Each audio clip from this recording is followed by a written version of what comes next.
मुंबई के राजनीतिक में आज एक बड़ा बयान सामने आया है। बीजेपी नेता आशीष जायसवाल ने मविया पर निशाना साधते हुए कहा कि मविया की 3 पार्टियां कांग्रेस, एनसीपी और शिवसेना उद्धव गुट मिलकर भी अकेले शिंदे गुट का मुकाबला नहीं कर सकती।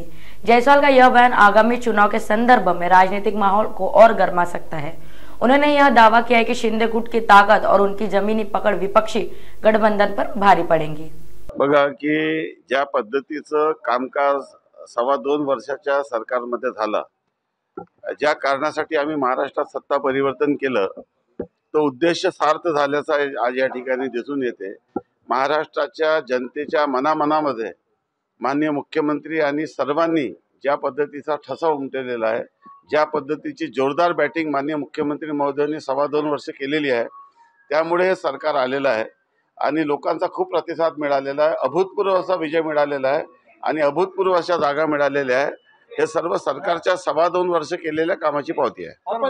विदर्भामध्ये ज्या प्रकारे लोकसभेमध्ये फटका बसला, मात्र महायुतीला विधानसभेला फटका बसला नाही। लोकसभेमध्ये काय झालं होतं, लोकसभेमध्ये त्यांनी खोटं नरेटिव्ह पसरवलं होतं, आपल्या सर्वांना माहित आहे।